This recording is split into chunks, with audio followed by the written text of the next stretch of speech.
Hey, welcome to Stress, Pubs and Rock and Roll, episode 5. I'm Simon. I'm Kirsty. How are you diddling? Yeah, not too bad. Not too bad. Enjoying this cup of tea made me, actually, thanks. That's alright. I had a gig last night and it is fairly early. Yeah, I feel sorry for you. You've been up earlier than I have. I'm kind of used to it, man. 4 hours sleep's actually not bad. Yeah, it's better than having insomnia. That is very true. You can't have insomnia with kids. That would be the worst, wouldn't it? That would suck. I have not got time for that. No. So how you doing? What have you been doing since last time? Oh, played at the tram shed in Cardiff. Cardiff, you get around. Sorry. Rude. Yeah, Cardiff. It was a horrible journey, though. Horrible journey. The fan switch went on my car again, which was so fun. And it was really hot. Got stuck in traffic after I got over the... just before I was going over the bridge, actually, because there was an accident. There was an accident on the bridge, literally just before I got there. That sucks. Yeah, which was fun. And then the car started overheating, so I had to put the heater on full blast. And then I was frying to death for about an hour in the car. I thought I was going to puke. I was about an hour late to my arrival. Oh, I hate being stressed when you turn up for a gig. It's just the worst prep. Yeah, it's not cool. It's not cool. But luckily, much to our surprise as well, they'd booked in production and didn't tell us. So when we got there, everything was done. Oh, nice. And we just saw... Oh, that's happy. Yeah, so we just walked in and I was like, oh, we're done. PA there is really nice, actually. So what's the venue? What type of venue is it? Specifically a gig venue for, like, I would say touring band kind of thing. Cool. Touring bands. Quite large. It's really weird. It's like in the middle of an industrial bit and then there's like a housing estate right opposite it. And there's a college, I think, attached to it. Tramshed Tech. Nice. I think that's what one of the great red brick universities. It literally, yeah. I had a gig a couple of weeks ago and the postcode was not right. And I hadn't checked the postcode until I left. And I hate that. It was in some poxy little village outside Oxford. I was like, I'll just head to the general... I know what the village is called, so I'll kind of head there and then I'll just try and work it out. They must have a website or something and I can look it up. And so I got there. My credit card got cloned on the way in the petrol station. I remember you saying this, yeah. And then I got there and I got to the town and I pulled up and looked at the address on the website. No address. Like they don't have a website. There's no you can't track this blimmin' thing down. What?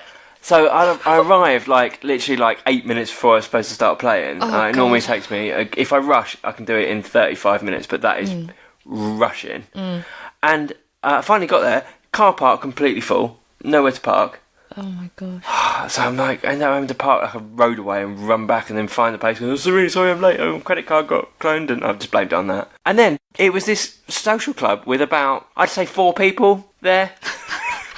I was like, oh my God. Gee. I mean, I'm getting paid, right? And it's fine. And I give the same professional performance to 2 people as I do 200. But, it's 4 people. And just think, oh, for God's sake. Yeah. And then there was an Indian wedding going on next door, with the loudest, Bhangra music you've ever heard. I couldn't hear myself at all. So I'm trying to, turn up. Literally, this is it's in an adjoining kind of community centre thing. Yeah. This party. And so I'm cranking it up. Bear in mind, I've just got an acoustic guitar. Not got the best mics in the world, and they're all feeding back, and I'm like, oh, this is a nightmare. Yeah, that's horrible. And it was really hot and stuffy. It was fine. I mean, 2 more people turned up, so I had 6 people by the end. And I played alright, but I was just, it's one of those things you just think, if I was not being paid, I would just turn around and go home. Yeah. Well, you should have done what I said to you. Just go and join the wedding next door. It sounded amazing. Yeah. I bet you would have had a much better time. Oh, yeah. Probably. And so would the 6 people that were in the social It's a bit harsh. That is... Yeah, but if it's all feeding back and you're all stressed out... Yeah. To be fair. You probably weren't taking requests, were you? No. Well, no, I did get a couple of requests, and they were for random crap. I'm never going to be able to... I can't even remember what it was now, but it was it's disco music. It's I'm having a hard enough time, just play an acoustic tonight, to be honest with you. Oh, and I had one. It was also one of those gigs where have you ever done things where you just get these gremlins in your like equipment for whatever reason? I don't know what it was. Always, but, like, at least a gig. Yeah. So there's a train, if you can hear that. Apologies. I eventually got it working, and it was sounding alright. And then I stopped to go and get a drink. So all I did was roll the volume down on my guitar, put my guitar on its stand, didn't touch the PA, walked over, bought a pint, came back, rolled the volume back up, nothing. I was like, for God's sake. So then I'm like checking all the blooming leads, taking them all out the back, plugging them back in again. I thought, and I isolated like a lead. I thought, right, maybe it's that lead that's the problem. So get that out, put another one in. It works for like 2 minutes, and then something else goes wrong. Oh my God. And I had that 3 times. I was like, oh, like not even my PA wants to be here. It was Do you know a what sign. I mean? Like it was just going like, just go home. Yeah, it was a sign. Just go home. It was a sign from the gig gods. It was like the other day, you saying about requests, like ridiculous requests. Like at a wedding, we'd already had a list through of requests from the actual bride and groom, and they were, we were fine to accommodate those requests because they were actually from our repertoire list. But this woman came up. This is amazing. She came up during the performance. She was quite drunk by this point, and she says, "Can you do Spinning Around by Kylie Minogue?" And I said, "No, I'm really sorry, but we don't know that one." And then she replies, "Yeah, well, it's quite basic, isn't it?" I love I that. was like, "Are you calling me basic? Like, what? What just happened?" Do you ever get it when you go, they ask you for a song and they say, do you know this song? And you go, no. And then they go, yeah, you do, because it is. So I'm like, no, I'm aware of the song. I fully appreciate, I know the song. I just don't know how to play it, like, off the top of my head. So, and, if you gave me 5 minutes, if you come back in 10 minutes, I could probably do a version of it. But I'm not going to, everyone's, like... Let me just figure that out for you. Let me just download the tab and then just try a few chords. Oh, it's not in my key. Let me change the key a little bit, work out how it's going. It's not going to work. But they think, like, by singing it to you, you're like... I know, that's really funny because that happened when one of our guitarist, Depp, he's called Ryan, and he plays with us occasionally, and I sent him all the songs that we were doing for this party. It was a really great party. It was an après-ski themed party, so everyone was dressed up in ski gear. 80s ski gear. Nice. It was ridiculously funny, and there was just one song that I missed off there because I didn't have the track or whatever. Our bassist Sean was like, just learn it, Ryan. It goes like this, do da do do da do do, and he was like, yeah, well, if you just carry on singing it at me, I'm not gonna learn it, am I? You're just really, really doing my head in right now. And then it all ended up with all 3 of us, me, Dal and Sean, just singing the song in his face. Go, just learn it, Ryan. Do da do do da do do. It just goes like that all the way through. Why can't you learn that? I mean, for goodness sake, just learn it right now. We need it. It's important to the set. I'm surprised he didn't leave, actually. I love stuff like that. But on the flip side, I can't. Sometimes I get cocky. Like like a couple of weeks ago, I was playing at O'Neill's in Oxford. Like, brilliant venue because it starts late in the day, so it was like a 10 o'clock start. Everyone is like drunk, ready, and well up for it. And there must have been like 200-300 people like packed in the place. There's a real nice stage, and it was going like from the first song. Everyone's singing along, and I'm like, this. I've made it. Like, this is brilliant, right? So I get a bit cocky, and then I started to I did get requests that I've never played before, and I did like 4 in a row and nailed all of them, and I don't know how, because I'm just like, well, yeah, I can do that, and I just literally pulled up the stuff on my tablet and just type read, and I managed to get away with it like 4 times within about half an hour. And then I thought, right, I'm going to have to call this quits because there's no way I can keep doing this because it's going to go... I'm going to get to one that I go, oh, yeah, it's too high, or all right, that's too complicated, or whatever. So I can do it, do it, but, yeah, if you ask me to play a disco song and I'm going to have to rearrange it to make it sound good, it ain't going to work. No. Well, it's just familiarity, isn't it, really? But someone last night requested... Well, Freebird I get requested a lot, and I'm like... I'm not playing Freebird for 2 reasons. 3 reasons. 1, I've got an acoustic guitar. 2, can't freaking play it. 3, it's like 15 minutes long. Yeah, no. You're never going to be able to do a solo version of that that's interesting. No. just say, oh God, just the same chords over and over again, basically, at the end. Yeah. Yeah. Yeah, it's just not. But Freebird's one of those annoying requests people just shout it out just to be funny, I think. Yeah, it's come to that now. Yeah. Like, I always shout it out now because so many people have done. And I just, if people say, oh, have you got any requests? Freebird! But wasn't that in a movie as well? I think it was. And he just, like, shouts Freebird, doesn't he? Like, some is it guy... the Wedding Singer? It's not Wedding Singer, is it? No, I don't think it is. Oh, God, I can't remember now. It's so iconic, like that. It's annoying. Oh, talking of requests, so I did a gig last night. Brilliant, I loved it. Really good. Like completely different to that social club gig. It was packed. It was a Wednesday night. Surprisingly, it was really packed, and it was in the old ticket hall in Windsor. Yeah. So to anybody who's not in England, it was right outside the Queen's house, basically the Queen's castle.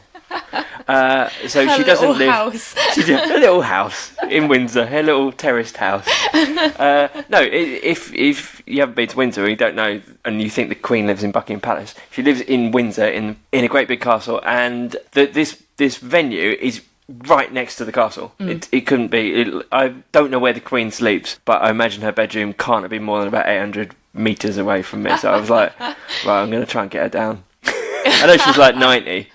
I feel like she's going to come down. Get her down, boogie in. But it's such a good venue. Every time I play there, it's just amazing.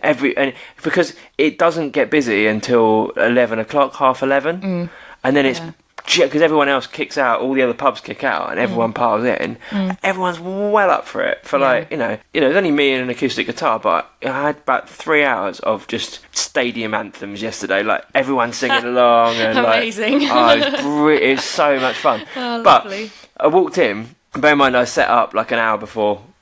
I set up about 9:45, something like that. Right. And it doesn't get busy till gone 11. So the first hour, I'm pretty much sitting on my own. Yeah. And there was 2 people in the bar when I got there. This guy requested Wonderwall. First up, but I hadn't even started. I hadn't even sound checked, and I'd already had a Wonderwall request. I was like, really, seriously? That's what we were saying about Sex on Fire. Oh, Sex on Fire, like just the first song. The first song. It's like, all right, don't peak too soon. It's not, yeah. You know, that's like your mate that you're going out for a really big night and you've only just had dinner and he's sloshed and you're like, right, well, we've still got to go to the club, haven't we? And we've still actually got to go to that show we were going to go to, weren't we? And you're sick all over your trousers. Yeah. Cool, great. It's the equivalent of getting on the train to go on a night out and going, let's do vodka shots in the eye. Yeah, exactly. It's just peaks too soon. It's like, right, you got to build up to that. Let's not do tequila slammers like before we've left the house. But you can't do. Oh God, you can't do tequila slammers until you're drunk anyway, can you? Really? I mean, that's just rough. Do you know what? I haven't done one in ages. I feel like I'm at the stage now where I'm old enough to not be bullied into it. You'd be wrong. It still happens. I thought you were going to wheel some out then. Incorrect. I think you'll find. We're going to do it now. I was on a plane coming back from Spain the other week. I had the same people on the plane on the way back as I had on the way out. And on the way out, like, oh God, was sat in the middle of like three Hindus. Oh, that doesn't surprise me. They were just so like obnoxiously, I can't even tell you. But on the way back, it was really funny because they were all completely broken. Yeah. They couldn't even speak. They were just like shells of people. It was brilliant. Yes, I love that. And I was sitting next to the girl sitting next to me was in a right state, and I was like, "What? Not being funny. Why are you so much worse than everyone else? Did you get on it?" She was like, "I don't know. I really don't know." And her mate was like, "Yeah, you were doing like tequila in the eye last night." Oh my God. She goes, "No, I wasn't." She goes, "Was?" And then I got out the phone and there's a video of her doing it. Evidence right there. Yeah, that's not good. Just why? So I was looking at some music news this week. Mm-hmm. There's quite a bit. We were talking about Fleetwood Mac last week. One of their old guitarists died, unfortunately, Danny Kerwin, and he was one of the early members. You know, I was saying about. I think we actually cut it. I think you cut me out. I think you edited me out, which is fair because it was rubbish. No, it was rubbish. But what I was saying about Fleetwood Mac is that like they were a very different band at the beginning. They were like a really bluesy band when Peter Green was in it. Yeah. And then he left, and they changed tact. Yeah. But this guy, Danny, was on it for like the first 5 albums or whatever. So, okay. But yeah, he unfortunately died this week. I was thinking about this the other day. I was thinking about, like, you know, when you get knackered from singing and you get like, I just needed, last week I needed like a few days off singing because my voice was really bad. But Demi Lovato, you know, the singer, she cancelled her O2 gig last week because of vocal problems. Yeah. So that would suck. Do you know what I mean? If you get to play the O2 in London and you have to cancel it. But you have to do it, man. It's important. Well, done quite a lot of research on obviously being a singer and stuff. A lot of the popular singers, vocalists, Sam Smith, Adele, people like that, have actually had vocal surgery because they've damaged their voices because they sing wrong. Yeah, they do. I'm not saying Adele's I'm a better singer than Adele, but I do the same thing. Unless you are classically trained, it's very easy to push it and sing it wrong. Yeah, and that's the trouble as well, because it's a combination of bad singing technique or bad vocal technique, but, and I'm not saying they're bad singers. I know everyone will be like, what, they're amazing singers. Yeah, they are in their own right, but that doesn't mean their singing technique is the best, because it's obviously not, because they've had vocal surgery.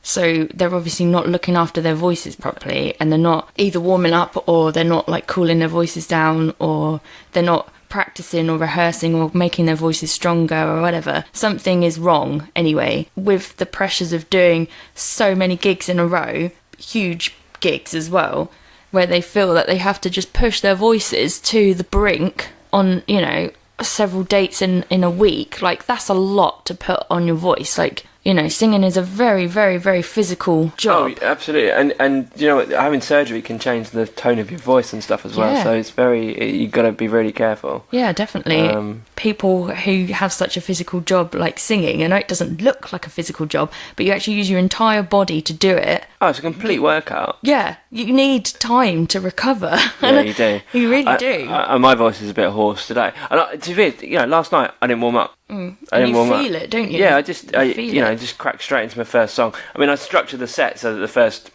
6 songs are really kind of mellow and within my range, and I don't push it too hard initially until I am warmed up. But I should do some exercises for sure. Yeah, because it's not good.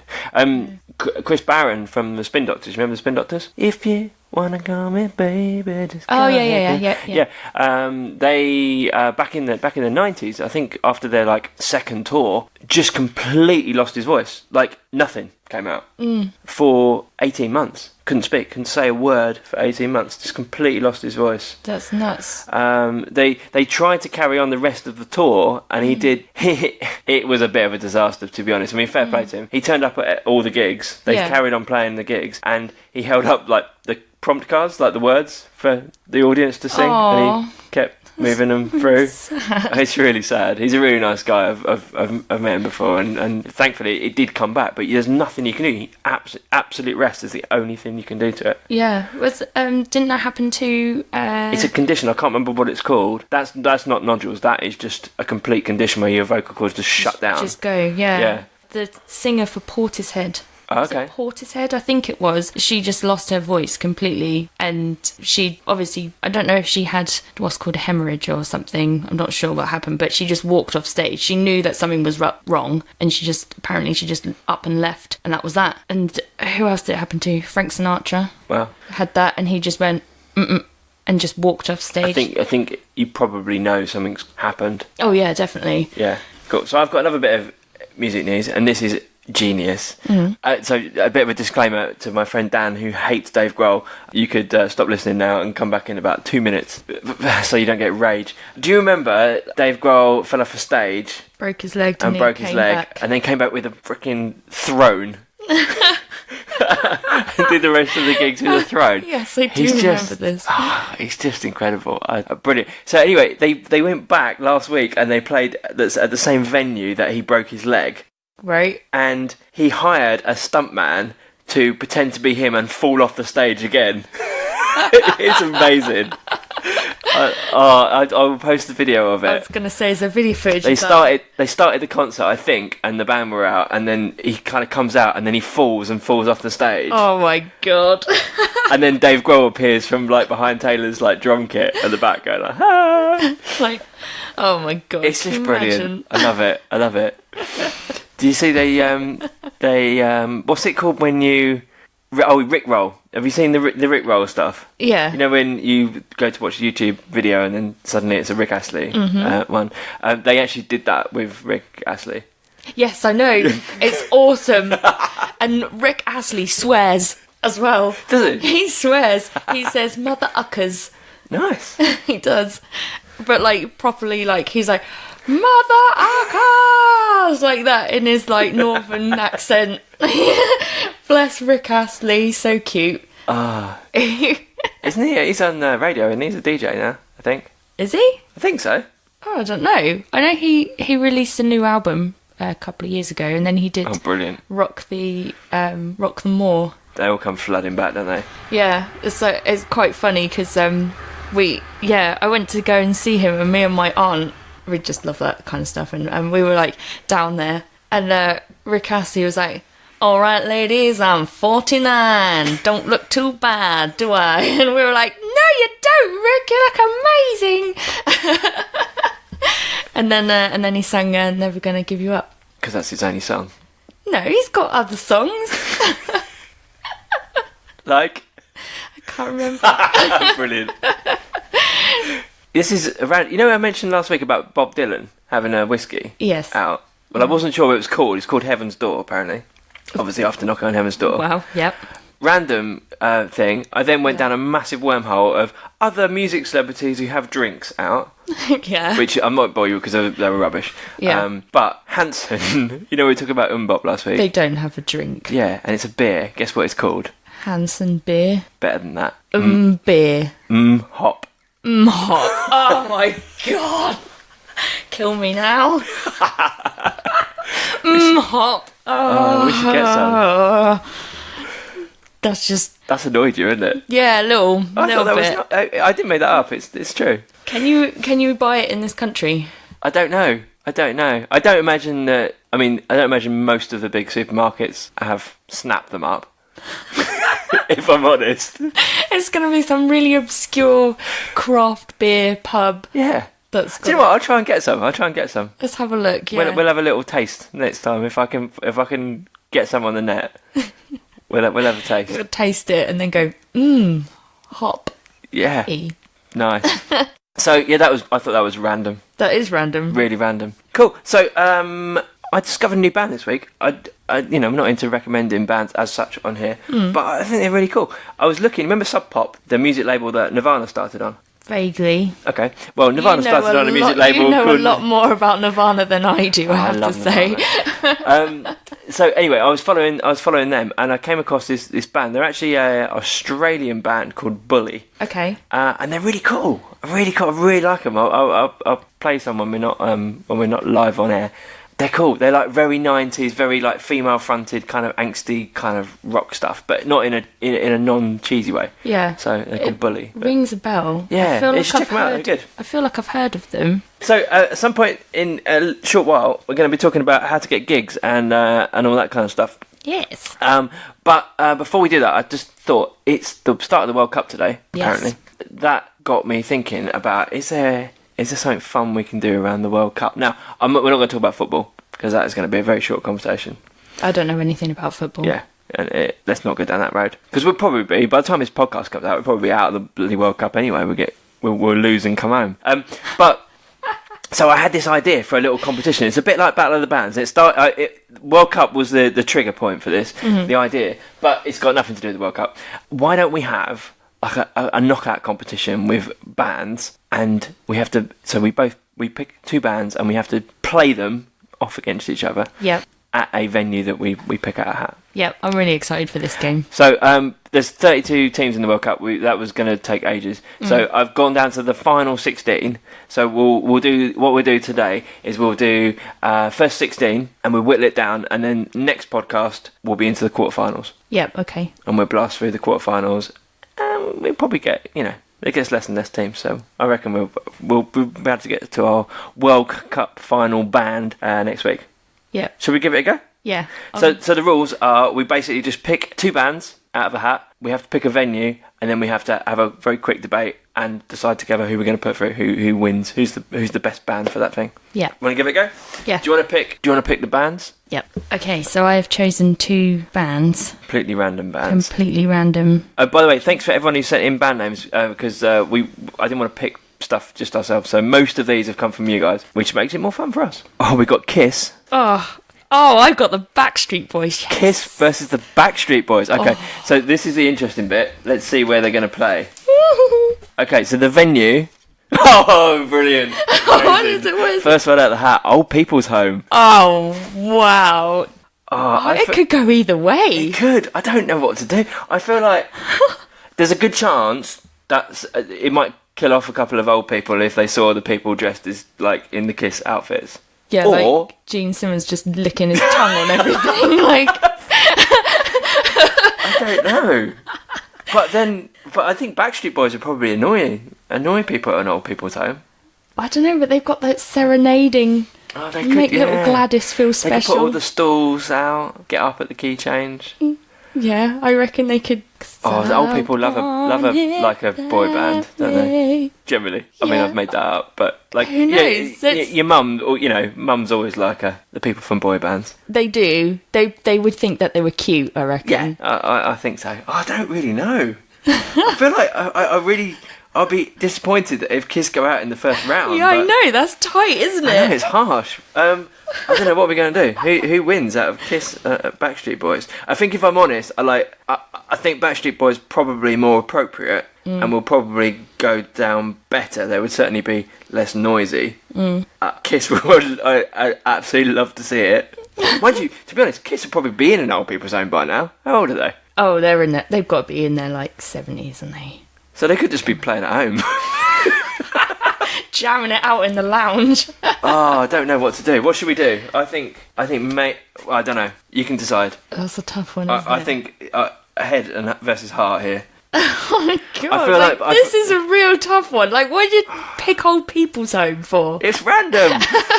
I feel like Backstreet Boys are probably the safer bet, but should that mean they go through? I don't know. I think Backstreet Boys would. Backstreet Boys after a penalty shootout. Backstreet Boys go through.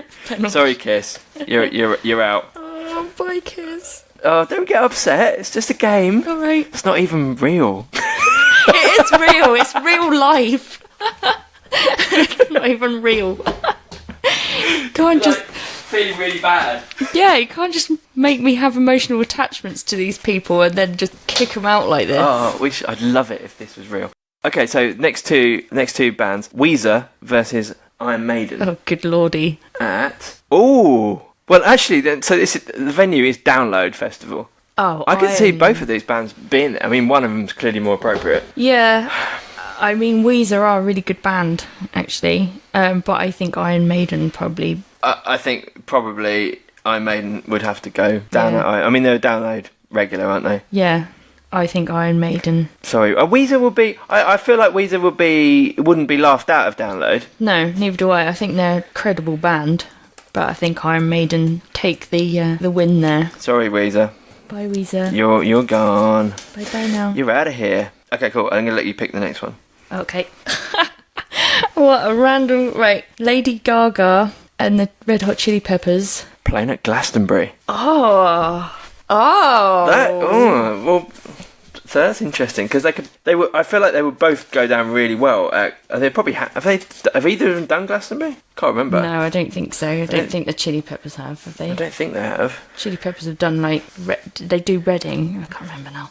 They've definitely done Reading because I saw them at Reading. There you go. See, Lady Gaga would go down a freaking storm at Glastonbury. I think she would be one of the biggest things to ever have done Glastonbury if she was to do it. Definitely, it would go off. We have to probably pick them as they are now, right? Because Chili Peppers, I think in their day, would be freaking unbelievable. Yeah, but John's left, and they're just not the same. They're pretty. If I'm honest, they're rubbish now. Well, I don't think they've got it anymore. Do you know? And I know that sounds horrible. They were like actually one of my favourite bands. Just before anyone like slates me about the Red Hot Chili love Peppers. them. I've got all their albums, so don't even go there. But they have lost their cool. Like they're just a bit like old and tired around the edges now. And like as much as I like to go and watch them, I think Lady Gaga would give a better performance, and it would go off. Just saying. I think that's a clear winner. Yeah. I think that's a clear winner. I don't think we can possibly debate that right now. Lady Gaga is going through. Gaga. Okay. This is fun. This is more fun than I thought. So, our next two bands... Oh, great. So, you might not know this, but if you've listened to... I don't know what episode we talked about this. Maybe number 1. Chicks on Speed. Yes. They supported Chili Peppers when we both saw them, and they were rubbish. Yeah. Versus Muse. Oh, no chance on anything. Yeah, I feel like it's the equivalent of like kind of Brazil versus like Iran in the World Cup. But where they're going to play, this might throw a spanner in the works. A kid's 5th birthday party. See, I don't think Muse would be that appropriate for a kid's 5th birthday party. I think kids would get bored. Oh, they might do. Oh, yeah, because like, Chicks on Speed are probably quite on the same level as a kid's like birthday party. Like talent-wise. Just like, do, 2 notes on the keyboard, get the kids involved. I think... Blow some bubbles at them. I'm going to go out on a limb and say, I didn't expect this to happen, but I think we're going to have to put them through. Oh, as rubbish as they are... They would be more appropriate at a 5th birthday party than Muse, because Muse is very complex, and I think you're right, kids would just not appreciate that at all. They'd just be like, Mummy, why is a scary man breathing funny? Are we agreed? I think we are agreed. Chicks on Speed is... what a shock. Freaking... what the hell? I'm not even sure what just happened. Muse are out in the first round, beaten by that. Wow, freaking underdogs. Yeah, and they're not even underdogs because they're not even good. No, there you go. So that's our first round. Where we've whittled 8 down to 4. Wow. So we'll do another 8 later on. That's pretty cool. That was more fun than I thought. Probably, people, more fun than the World Cup itself. Yep, it's rigged. I tell you, it's rigged. It's not rigged. It's just genius. Well, that was fun anyway. So let's talk about what we were going to talk about today, which was how to get gigs. And we're not necessarily going to give you a load of tips on how to get gigs, but we will talk about it has changed quite a bit in the sort of 10 years, I suppose, that I've been doing it. You know, from your perspective, what's the most common way that you guys get gigs? Nowadays, getting traffic from the internet onto our webpage and then getting an email, it's literally everything is either Facebook. So people book you directly from your website? A lot do, yeah. I mean, I would say about 60% of it is agency. We're on a couple of agencies and then we get inquiries through from that. But most of it is through either directly applying to jobs that have been posted on Facebook forums or on booking websites where people have posted jobs, or through people looking for a band and then they've found our page somehow, some way or another, and then they've emailed us through our website.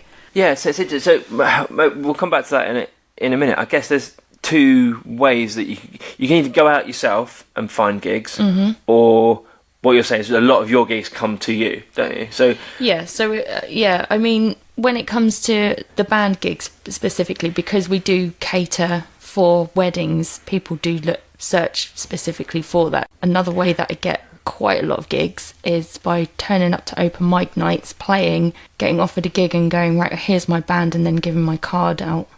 Yeah, that's true. So there's probably lots of people listening who are maybe in bands, like originals bands, and I feel like we should probably just quickly talk about that, because it is a lot harder. Definitely. You're not going to get the inbound traffic to you as an originals band. You have to go and find it for yourself. You have to be more proactive, yeah, definitely. So definitely when I've been in originals bands and when I first started, I mean, 10 years ago, it used to literally be door knocking. You'd have to walk into a pub, who's a landlord, give them a CD, or before that, probably a tape, of your stuff. Yeah. And then you have to just bug the hell out of the pub to try and get a gig. And you know, that is still very much for originals bands, I think, kind of how you have to do it. I mean, it's probably easier these days because you can hide behind email or text or Facebook, and you can contact the pubs on Facebook and go round and do it. And it's much easier to get a decent show reel now that makes you guys look professional. But I have a lot of people come up to me when I'm playing gigs and go, "Oh God, I wish I would do that." Or how do you get paid gigs? Because I'm in a band, I want to do it. You got to put in the effort, guys. You got to do the grafting and the door knocking and stuff. Having a big following and bringing people down. Yeah, that's it. That you will get, and you just got to be good. And I'm not saying that people listening are in bands that aren't good, but you have to put the legwork in. You have to be tight as a band. You have to get a following. Build a community. Post regularly on Facebook. Don't post too much. Yeah, you've got to find a balance. But also, when it comes to original gigs, I mean, getting in with a good promoter. I mean, I don't think a lot has changed really since I used to do original stuff. I'm quite fortunate because I used to run 3 nights a week in Guildford, all under different promotional names. People were able to play under 3 different venues, I suppose, essentially. And obviously, you just put your own band on sometimes as well, just to fill out a gap. But you have to make the money as well. So as a promoter, you probably make a bit more. And then we used to take a tally. I don't know if that's still a thing. I think it is with originals bands. How many people turn up and how many people have you brought down? They've paid such and such door price, and then you get a percentage of what you bought through the door, which kind of a lot of bands will say, well, isn't it the promoter's job to promote the gig? Yeah, it is. But if you come from Newcastle and you're playing in London, how many people in London are gonna know who you are? You got to decide what. It's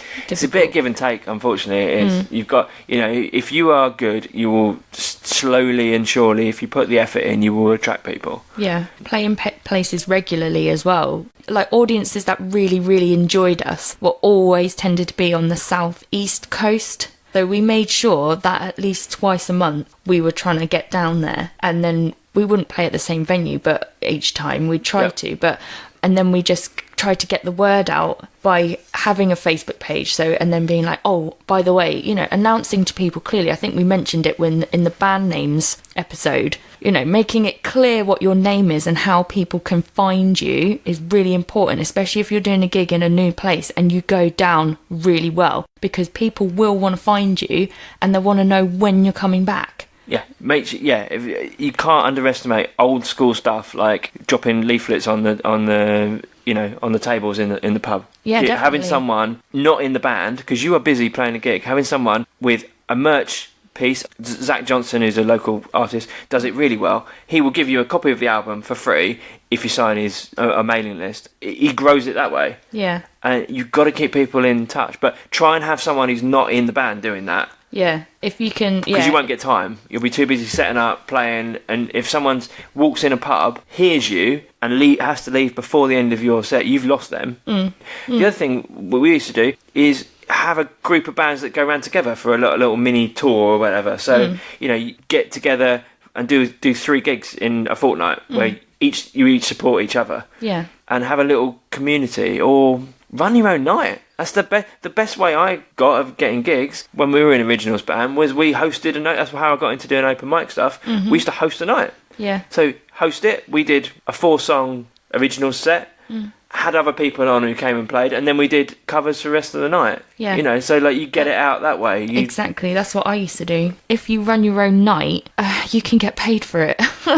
Yeah. Not being I know that sounds really cruel, but I always paid my bands as well. I'd just like to make that clear. But I was always been able to make some money. Take enough of a cut that you get a bit yourself. Yeah, exactly, because otherwise you're expending all your energy and all your time for nothing. And you've got you have to be fair, but you also have to be fair to yourself. I think it's important. Yeah, I'm going to probably get a bit of flack for saying that be prepared to play for free. Yeah, but you don't mug yourself off. But yeah. you have to understand anything like that has to be, if someone's going to give you money, whether it's members of the public or a venue or a promoter or buy a CD or any of that kind of combination of ways that you could earn money as a band, everyone needs to get something out of it. Someone buys a CD, they're getting something physical to take home. If you're a pub and you've got a band coming in playing solely original stuff and not bringing anyone down, unless you've got a client base where they really welcome that, like a jazz cafe or Ronnie Scott, people come down because they love finding new music. Yeah. If you've got that vibe, fine. If you haven't, and most pubs won't, people go out on a Friday night and they want to hear stuff that they know. So don't be put out if you're not being paid for original stuff. There are ways to make money out of originals music, but you've got to work hard and you've got to be creative with how you do it. And unfortunately, you've got to slot in some of the money-making stuff around it. If you're not being paid too well for a gig, then sell T-shirts. Yeah. If do charity gigs can be annoying for artists, because I get asked all the time to play for free for charities. I will do it, but it has to be off my own back, a charity that I want to do, or it means something to somebody close to me. But you shouldn't expect to just, a pub can't go, we're going to have a load of free entertainment and say, it's for charity. That doesn't wash. Yeah, no, that's not cool.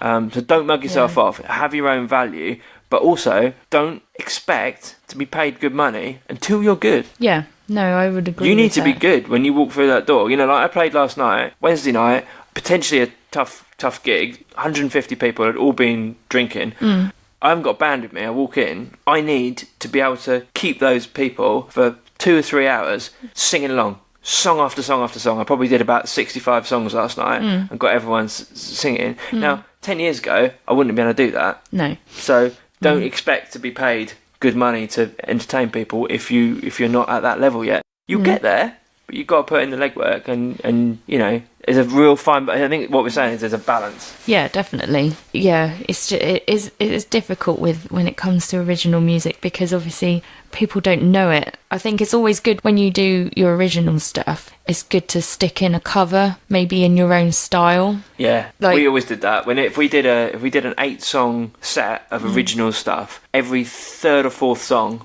was a cover. Yeah, we used to do that. Unfortunately, but it just keeps people because they start to drift off. They'll be with you for a couple of songs, but too much, like more than half an hour constantly of stuff you don't know, people start to drift off. You just need to get them back in with a cover, and then feed them a bit more stuff. Yeah, advice with doing covers: if you do original stuff, don't do a cover of a song that sounds like your band. Don't do it. But what you should do is do a cover of a song that you don't sound like and make it your own. Rub your own thing on it, because otherwise people just associate you with trying to be like a band that's already been. Yeah, do you know what I mean? Yeah. They just think, they just sound like so and so, when you don't actually sound like that at all. You just had an influence from them, and I think that's a trap that a lot of people do fall into. Because you're very likely to your own stuff, without being horrible, your own stuff probably not going to be the same standard as the covers you're doing in terms of songwriting.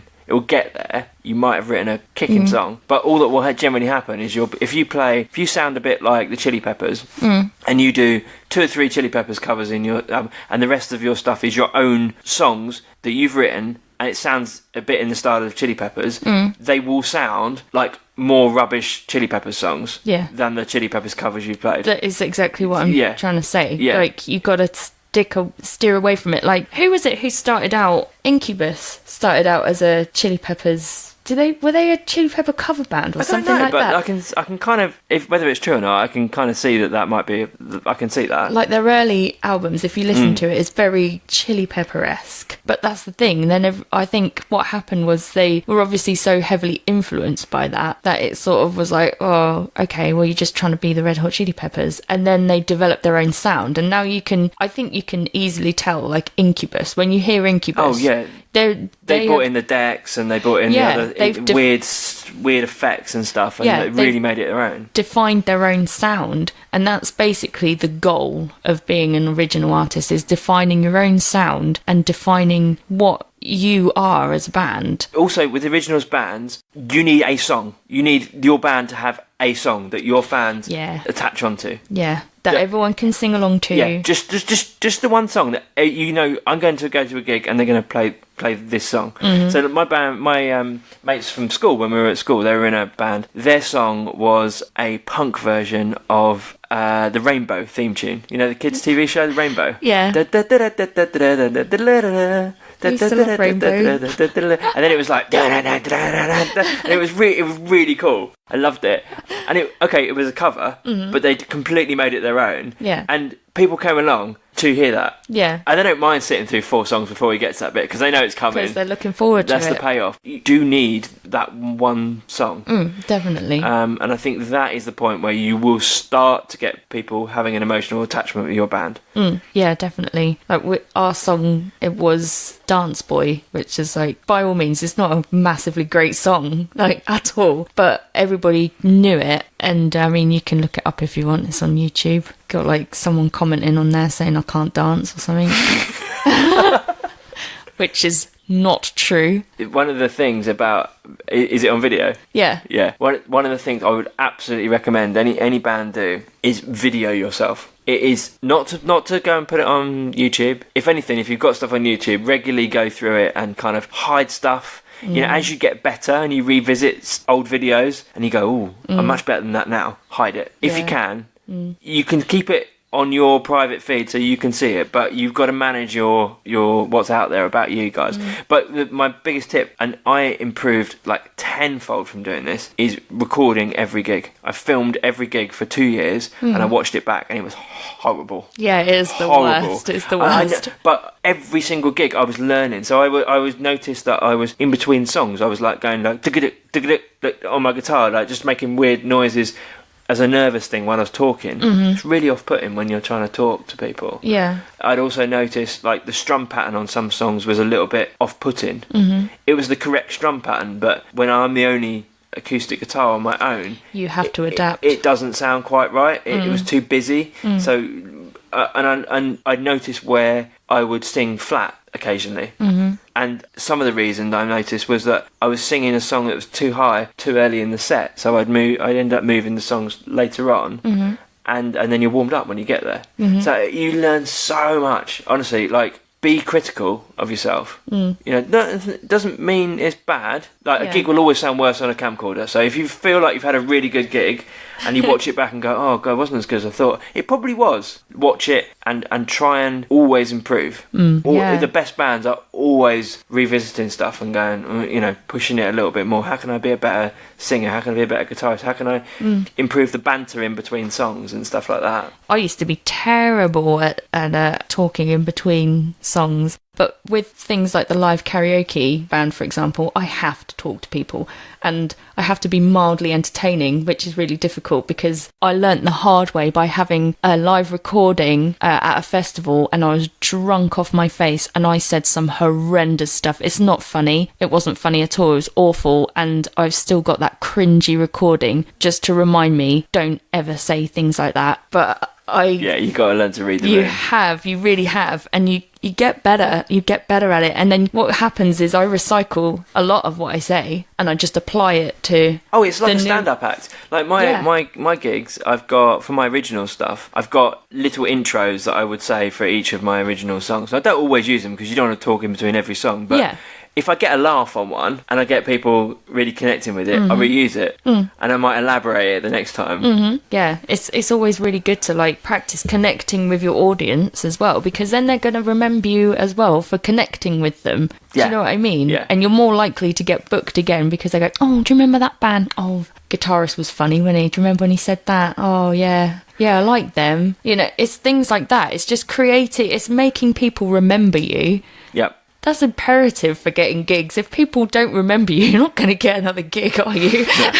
You've got to be memorable for the right reasons. I'd like to express that. So I got asked the other day, if you're playing in a really noisy pub and no one's listening to you, what do you do? How do you get their attention? I mean, the thing is, there's two things you can do. You've got to read the room. I've got a big repertoire of stuff, covers-wise, that I can do. Everything from 50s all the way up to current chart stuff, although I'm not too hot on the latest chart stuff. But if it's Ed Sheeran, Kings of Leon, I'm fine with. I'm constantly, when I'm playing, looking around the room. What groups have come in. There's a group over there not listening at all, so I'm not going to kind of ignore them. This group, when I played this song, they were paying attention, I stopped talking and I had a connection with them. If I've got a young crowd suddenly come in, I completely change for the next 40 minutes what I'm playing. I'll start to throw some songs that I think they're going to be interested in, try and hook them in, and then but you've constantly got to be adjusting it. That's why I don't really like set lists, and I can do it because I'm a solo artist. When you've got a band, it's difficult because you have a set list, but I'm constantly looking. If an older crowd come in, fine, I'm going to play Beatles for a bit, and then I'm going to, if some American guys were in the pub last night, ended up playing some country stuff because the guys from Texas. I was like, okay, so we then went down that road for like half an hour. Not for too long because you'll lose people, but the best tip I can read what groups of people you've got in the pub and try and tailor it to that. You've got to be flexible. If you're really struggling to engage with the room, it only takes one table of people to give you a line in. Yeah. So I focus on the table closest to me, and I will have a conversation with them in between songs. Not through the mic, just off the mic, and it might be something like, hey, sorry, I'm a bit loud, I know you're trying to chat, and they might go, oh yeah, that's fine, that's fine, and then immediately you've broken the seal then, because you've had a conversation with them. If you can find something funny to say to them and make them laugh, then even better. And if you do that, then you've hooked them in. Yeah. And then you start having a bit of banter in between the songs with that table. Yeah. And they become like your allies. Yeah. They bring other people on, and it happens all the time. Yeah.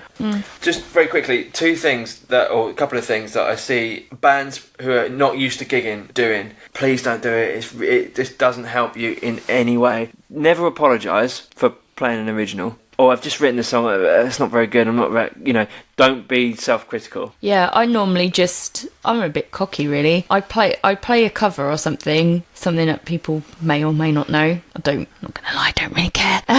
And then I play it, they're all like, whoa, alright. And then I play my original song, and I don't tell them that it was an original song until I've finished. Yeah, I did it last night. I played 2 originals in 3 hours. Because chances are people probably won't know. No, I just said, this is a song called Boom, and played it. Yeah.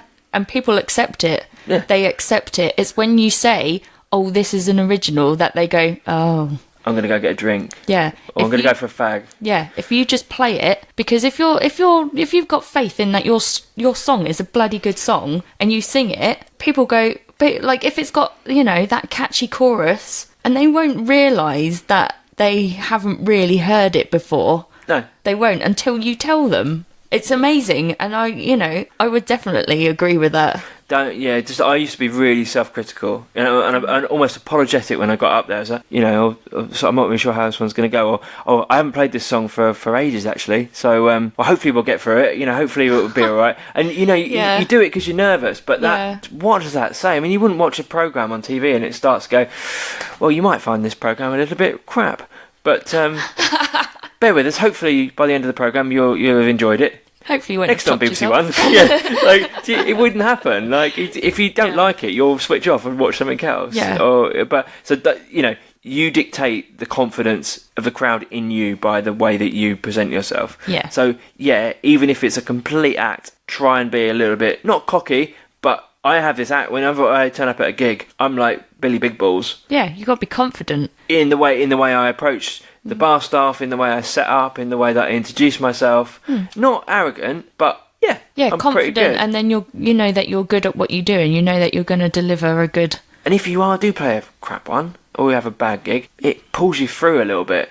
Yeah, it definitely. pulls you through. The other thing is, if you play the wrong chord, you will play the wrong chord from time to time, or get the words wrong. Don't do what loads of people do, is pull a weird face. If you're in a band, don't stare at each other and go, do that cringy. Sorry, that cringy face. Yeah. Cringy faces is not good. Don't do it. The likelihood is people haven't noticed. Yeah, they won't. People don't notice until you draw attention to it. And I told my friend off for that the other day. He was playing a gig. His finger slipped or something on the guitar neck, and instead of just making it part of it, he did this proper grimace, gritted teeth face. Like a Muppet. That's the only way I can describe it. Like Wallace and Gromit kind of thing. He did that, and then he looked around the room, and by this point I was shaking my head oh my god, why did you just do that? It was fine. You were fine. My backing singer, I love her to bits, but she is the queen of the grimace. Because she's not confident, she'll stand back from the mic, or she'll stick a finger in her ear and pull this not sure if I'm getting the note or not, and it just looks bad. And I tell her off about it all the time, and she knows I'll call her out about it. Just go for it. I do wrong backing vocals constantly through like live karaoke band. If I can't hear myself, I'm like but I just go for it. Do you know what? Because at some point when I hear myself finally through the monitor, I'll realise I'm doing it wrong and I'll adjust myself. I sang Hotel California, the words wrong on 2 verses last night, and I had an auto cue.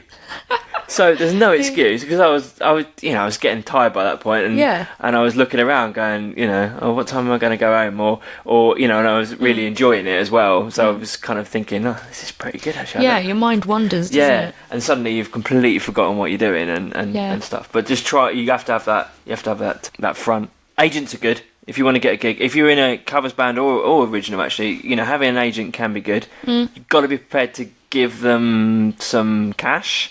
They are going to take a cut. So you are generally, my agent gigs, they're probably the worst paid gigs I do. But that's the toss up, right? They've done all the hard work. They've done the door knocking for you. Yeah. I've got 2 really good guys who do a lot of my stuff for me. And probably, I've probably done 40% of my gigs this year because I've been so busy of being through that. So yeah, you can find them. Don't let them mug you off, and keep on the toes. Yeah. Usually, I mean, if you're going to go with an agent, like, it is a nice idea to actually go and meet them, or at least, if sometimes they might be over the other side of the country, but at least give them a phone call. If you make them feel like they are important to you, you will be important to them. Oh, absolutely. You can't. Yeah, totally.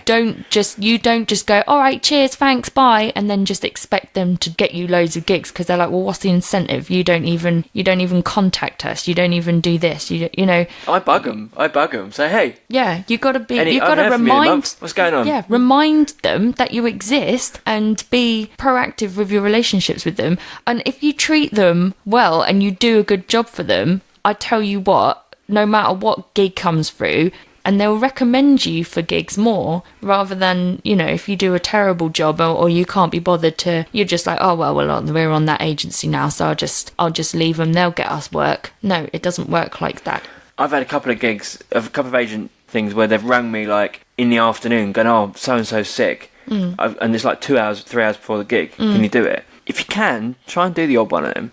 It shows that you are mega flex. Yeah. And then you are the reliable one. And they'll start booking more gigs than they are the guy who keeps being ill and letting them down. I get a lot of that. I get a lot of dep gigs, but only because these dep gigs tend to be on weekdays, which is really good for me. But because other people can't make it or they've pulled out last minute, are you free? And I'm like, well, I can jiggle some stuff around, but yeah, I'll be free. And they're like, oh, great, that's it. And then you become part of what's called their go-to roster. Yeah. No, totally. It's about being reliable. And venues, regardless of an agent, venues like that as well. Yeah. If I happen to be ill, I will dep out my stuff to other people, and I know the people I'm going to trust. Yeah. I've had a couple of people where I've booked people to play. Don't try and be an agent, but occasionally I am, and I book people and they let me down. And I know a couple of people have let me down twice. Can't be asked. Done. Yeah. You're done. You're lovely, and I love you to bits. I'm not passing anything through to you because it's my reputation. So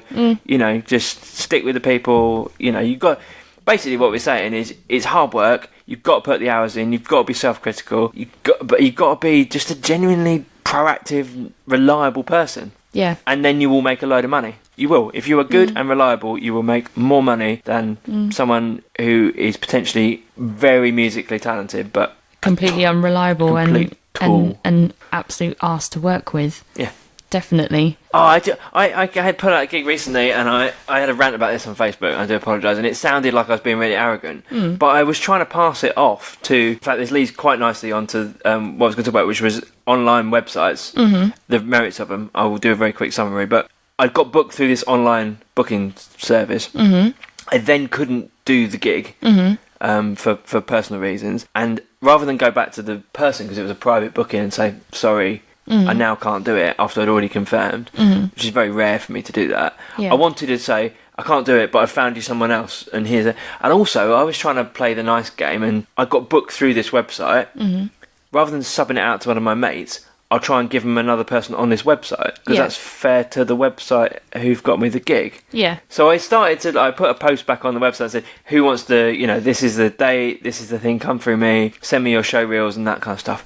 God, there was some rubbish stuff sent through. Like, people sending, like, videos of, their show reel was, like, sitting in a car in traffic, like, singing out of tune with, like, car noise going round the back. One guy's video was, like, Wonderwall, and you're not, immediately got him back up, but you're not even singing it in the right melody. Do you know what I mean? It's not, you're not strumming the right strum pattern for Wonderwall. It's not hard, but you've done a very, very loose version of it.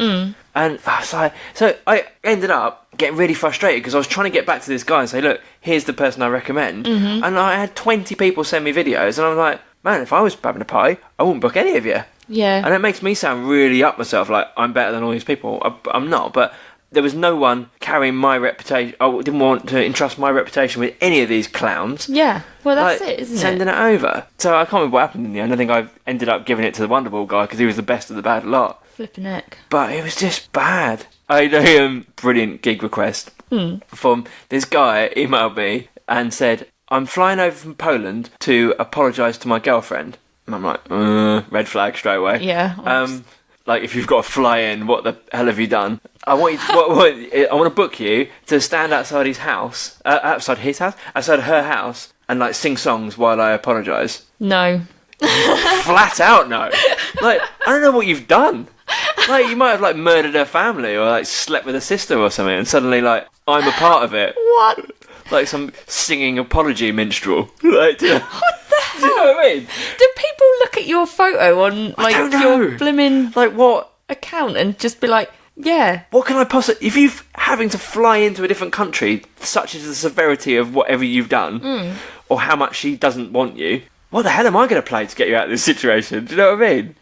And I'm a part of it then, aren't I? We're like... Careless whisper. that's the classic, isn't it? Like, he didn't even share with me. If he'd shared with me what happened, then I could have picked an appropriate song, maybe. Like... Perhaps. That's just bloody weird. Yeah, honestly. I'm not doing that shit. Because then I'm an accomplice, aren't I? I'm kind of like, I'm underwriting whatever he's done. You're by supporting going him. like, I know he murdered someone, but he's a nice guy. He's a nice guy. He came all the way here to apologise to you. Yeah. You know, he's obviously in the wrong. I mean, that's Oh, you a can just think given of that, because women are always sorry. right. Like, it's all that you can say. I feel like Ronan Keating's not going to get you out of this situation.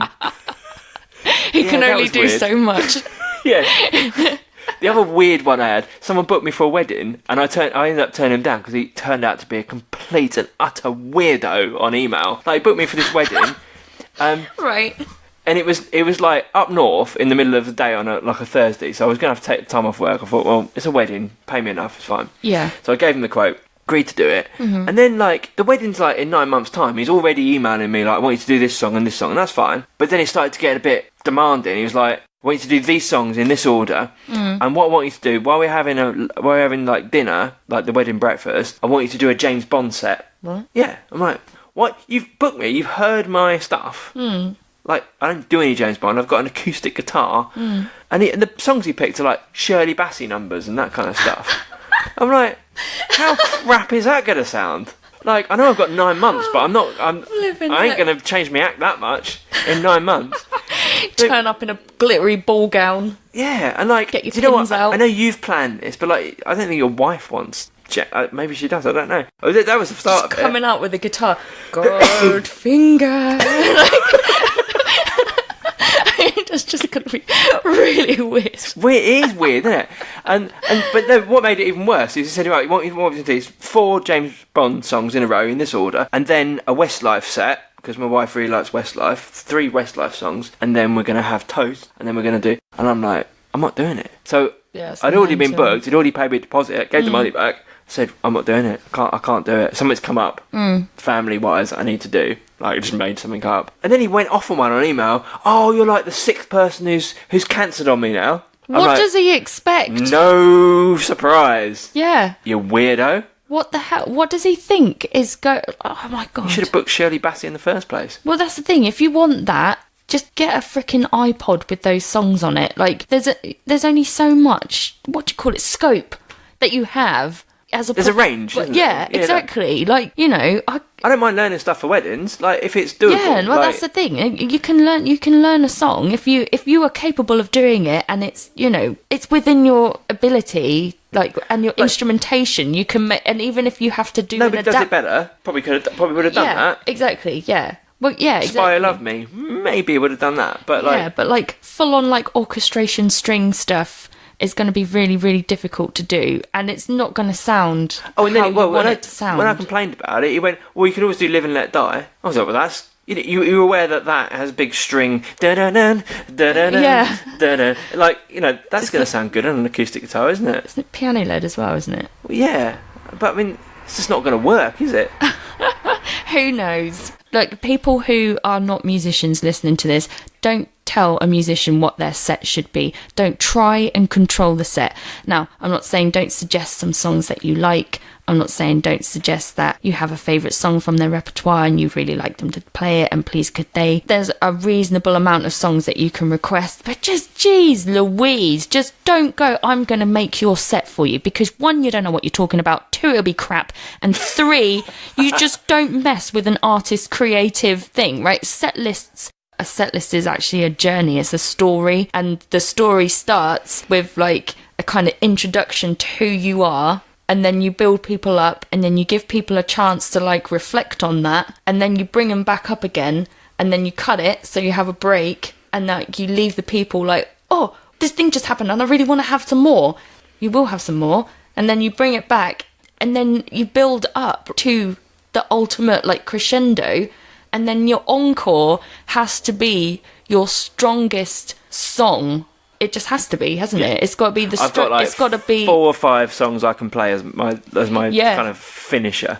Same. And it's always sing-alongs. You don't end on a rubbish song. Don't Look Back in Anger last night, and I had the whole venue like singing the top of their voice. They were loving it. Like. Yeah. They were so into it by that point. Like, I got it because we were next to the Queen's Castle. I got everyone to stand up. I said, right, we've got some American friends in. We need to teach them a song. We're gonna sing the national anthem. And everyone just was like, okay, yeah, I'm for it. And everyone came to front. And I was like, well, I ain't gonna do it. Like, so I said, right, not the national anthem, the unofficial national anthem of the UK. And then I just went into Don't Look Back in Anger, and everyone just like. Singing along, and it was brilliant. It worked really, really well. It was completely like kind of unplanned, but like I left it on a mass sing along. Yeah. Right. Listen, before we go, we've got another half of our World Cup draw to do. Yes. I'm quite excited actually after the last one. I wasn't sure how it was going to work, but I really enjoyed the first round. Good idea. Yeah, it was good. Okay, who wants to pick first? You or me? Shall I go first? Yeah, go on then. Oh my goodness! Right. Elvis and Alice Cooper. Elvis versus Alice Cooper. See, I really debated whether to put Elvis in, because I was like, Elvis is going to smash it on every round. He's like appropriate for every situation. But let's have a look. So I'm going to pick a venue completely at random here. Oh, a proposal. A proposal. Well, so I mean, Elvis will definitely going to get a yes if you use Elvis. Yeah, he's going to schmooze that proposal right into the yes. He is, but I think like. If I think about my wife, like, if I'd rocked out with Alice Cooper, she'd be way more impressed if I brought Alice Cooper to our, like, engagement, like, proposal. Yeah. She freaking loves Alice Cooper. I love Alice Cooper. He's, like, one of the coolest guys in the entire world. He's got freaking snakes. He's got snakes. I'm working hard for him here, because I feel like he needs bigging up. Like, yeah, Alice Cooper is cool. What would he sing? Well, Poison's probably not the most romantic of songs. Oh, I mean, Elvis has definitely got the repertoire of songs for proposal. Yeah, Elvis has got the repertoire, but Alice has got You've got Feed My Frankenstein. I mean, it's a bit of a euphemism. Yeah, I mean, it depends. If I was a girl, Alice Cooper would seal the deal for me. I don't care who's asking. You bring Alice Cooper out on there. He's a really nice guy as well. He's a nice guy. Nice guy. I'm really trying to push him because I feel like he needs all the help he can get in this. I don't know, what do you reckon? I think there's an obvious... Maybe it's too obvious that Elvis would win. Like, which Elvis though? I mean, like, because hang on. The rules earlier was like present. Present, but Elvis is dead now. So as he was before he. I think wheeling at a corpse. So, will you marry me? Probably not going to be the most appropriate. Like as he was in his young days, Elvis would have. No, see, okay, here you go. If you brought young Elvis Presley out, like when he was properly like good looking, like had like height of all his stuff, there's a good chance that she's gonna go off with Elvis rather than you. Yeah, definitely.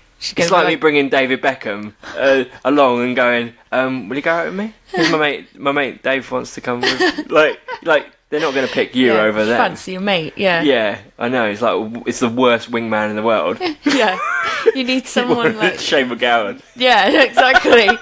You need someone that raises you up to a 10, even though you're like solid 5 or a 6. Like, yeah. But Elvis in his later days, like a big. In a jumpsuit, big fat sweaty guy in a jumpsuit eating a burger with a cape on. Yeah. Would you? Yeah. I don't know if that's going to seal the deal. I don't know. I feel like Elvis should go through, but I feel like there's a risk. I think there's a risk in bringing Elvis. You don't know which one. Is it going to be fat Elvis? Is it going to be fit Elvis? Is she going to go off with Elvis? Drugged up Elvis. Well, that's it. Even in his later days, Elvis probably would have got the girl. Like, let's be fair. Yeah. Even in, like, give her a scarf and that's it. She'd be gone. Or a Cadillac. He used to give Cadillacs to people, didn't he? Yeah. He used to just go. I like you. Have a Cadillac. There you go. I like you too. Have a Cadillac. Yeah, I'd go off with Elvis rather than accept the proposal, so I think that might be a failure. I feel like Alice is such a nice guy. Like, he's not going to go off. He's going to be... You should totally marry this dude. Yeah. Look what he... Also, he was in Wayne's World. He was in Wayne's World, and... Anyone from Wayne's World would clinch it for me. Alright, I think Alice is going to win. I think Alice Cooper's going to win. God, I feel like I really did a really big pitch then. I feel a little bit proud that it was successul. Yeah? I think we did. I think Alice has the edge. Sorry, Elvis. Alice Cooper's going through. Oh. Cool, well that was exciting. You just never know what you're going to get. You don't. It's like the best game in the world. Okay, so Mumford & Sons. I know your feelings on it. Yep. Mumford & Sons or Five. Oh, I feel like this is like... No offence to Mumford & Sons, but I feel like this is like slightly lower level kind of like match, this. Yeah. It depends where they're playing. Do you want me to pick the venue? Go on then. Stadium gig. Oh. Well, I've got maybe a slight advantage here, because I saw Mumford & Sons do a stadium gig. Yeah. And I didn't think they were that suited to it, if I'm honest. They played... I saw them at the O2, and the best bit of the gig... They were good, but the best bit of the gig was they came down the front. They all stood around one single microphone and sung a couple of songs just with an acoustic guitar, and that was amazing. The harmonies and stuff were but they created a small pub vibe in the middle of the O2 and did it. Yeah, but Five have got the big pyrotechnics, the stage show, the dancing. Five will make you want to get down as well. Yeah, man. I feel like we're going to lose all our listeners if we choose Five over Mumford & Sons. Yeah, but at a stadium gig, Five would go down. You know they would. Like, you just can't fool me. Like, if Five were playing at like Wembley, it would be sold out. You know it would. Yeah, I feel like Mumford & Sons probably would be as well. Yeah, I feel like they would too, but I feel like Five, it would be all the, like, people who, like, probably my age, who used to listen to Five when they were sort of 12, and they'd be like, yes, Five playing. And it... I think I agree. Because, do you remember when they did the I Will Rock You cover? Like, their Top of the Pop performance, I don't know if you've ever seen it, right, but it had like fireworks on it. I mean, and that was for Top of the Pops. Like, can you imagine what it'd be like? You know. I was with you then, and then I just thought, that's health and safety, isn't it? Indoors. Yeah, but they've trained pyro people for this. They don't just bring in, Morrison's but I imagine fireworks. They were probably all wearing cheap 90s tracksuits. You don't want to be around fireworks. And that kind of sports fabric. Nylon jogging bombs and puffer jackets. All right, five it is. I reckon they're one. They can go through. I'm kind of happy with that rationale. Yeah, I reckon so. All right, go on. Your favourite? Nirvana and Supergrass. Yeah, well, Nirvana I mean, and flat Supergrass. out, I know who I'm choosing, but it depends. It depends. Pick this one. Oh, jeez, a funeral. Oh my goodness. I don't know that. Oh God. What did I'm Supergrass such a do? Did big- Supergrass do We Are Young? Yeah, we are dead. It's a good song for a funeral. Well, I feel like they could probably. Oh God, I can't believe I'm about to kick Nirvana out. My favourite band. No, but I can't see Nirvana doing a good kind of funeral. Like I mean, they've got the MTV Unplugged, right? But So maybe. I mean, so basically, it depends how you look at a funeral. So I look at funerals as a kind of money making opportunity. no. Make me sound so callous. No, as a celebration of one's life. Thank you very much. No, where you all have a party afterwards and be like, yay, they're dead. No, I mean, yay! Yay! You know, let's all celebrate all the good times that we had. You know? Yeah, I mean, for sure, you don't want you don't want some really morbid, like slow, miserable stuff. Do you? I mean, like, if you're really into funerals, like Cradle of Filth might be a really good band for a funeral if you're into that. But mostly, it's probably going to be someone who's got some tunes that everybody likes. So, bless her. Weirdly, it came up in my time hop today. It was, I think it's 11 years since my nan died. Like, she died on this day, like 11 years ago. Something really funny happened at my nan's funeral. Like, obviously I was in pieces. Everyone was really sad. We got into the service, and there was this old person who worked at the church, who was the organist, playing just organ music. And then, out of nowhere, they started playing, like, Go West by like Pet Shop Boys, but in like the organ style, and it really tickled us. It completely like we were like, oh bless Nan, she loved Go West, she loved Pet Shop Boys. Never freaking heard of them, but it was just like it was such a random song to have at a funeral, especially played in that style. Yeah, that we all got the giggles. We went from like properly sobbing to like really. Found it really funny. So I don't know. So topical because this is the same day, like 11 years ago. But I feel like maybe you can get away with something a bit funny. Mind you, Supergrass, it's Gaz, isn't it, with the big old sideburns, big old chops. I don't know if that's smart enough for a wedding. Funeral. Sorry, yeah. 4 weddings and a funeral. I really don't know. Obviously, my funeral, I would prefer to have Nirvana than Supergrass. Yeah, I think for the wake, Nirvana. For the service, afterwards, Supergrass. Yeah, that's what I feel about it. Just a Supergrass, a bit more poppy, more like, way, come on everyone, it's not so bad. I feel like if an old person's died, the worst song you can play is a really upbeat one that starts with "We are young." I feel like that's not the right. I don't know. I want to kick Supergrass out, but I'm going to make it your decision. It might have to be an eeny, meeny, miny, mo, I'm afraid. Okay. Because I don't know if either of them... Funeral's hard. Yeah, funeral is hard. Okay, left or right? Right. Sorry, my left or your right? Your left. Too many questions. You're right. You're right. This one. Yeah. Right, Nirvana win. Nirvana. Okay, cool. Well, funeral brought everyone down there. Yeah, I know. Kill the mood. Now, I think this is our last one. How many people? We just put 5.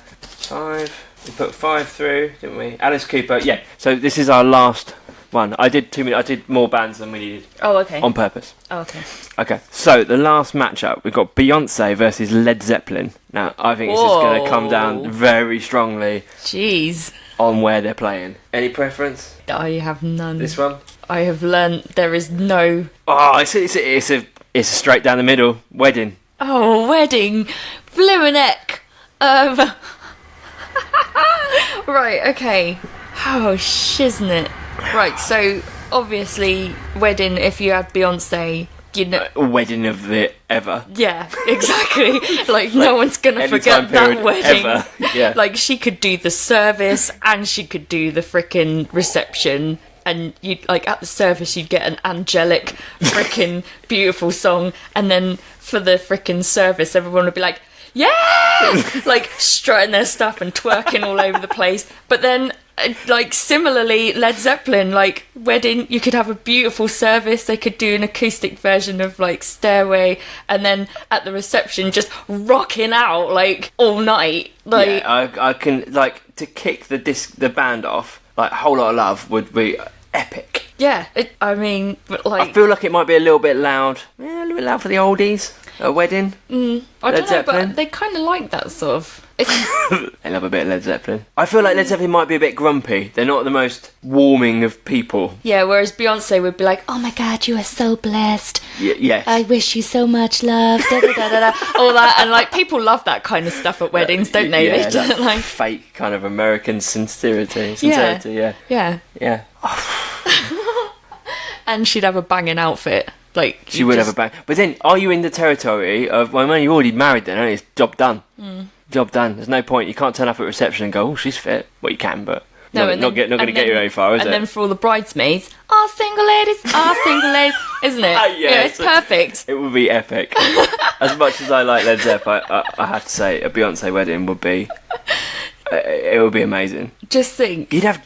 think of the people she might bring with her as well. Dancers. You know? Jay-Z might be there. He might do a rapping Crazy in Love. He could do the disco after she's finished doing her set. Yeah, he could do H to the is do everything. It's all in one package. It's all. But it does make me wonder why they don't hire themselves out for weddings. She probably costs too much. I bet she does weddings. Yeah, she probably for like a sultan or something like that. Yeah, I bet she does too. Like, I'm pretty sure they're not sitting around going, Jay-Z, we've been booked for Barnstable on the 7th of September. Yeah, it's in a community hall. You can't be busy. I've said I'll do it now. Chantel and Terry's wedding, isn't it? On the 17th. It's all booked up. We're going to have to stay in a travel lodge. Childgrove Hall, isn't it? Yeah, no, it's only a capacity of 132, but it's fine. They've got a hog roast on, haven't they? Yeah, it'd be a bigger... Thing is, having her just turn up would be a bigger affair than your entire wedding. Like the security, the venue, like the cars, like it would just it'd be ridiculous.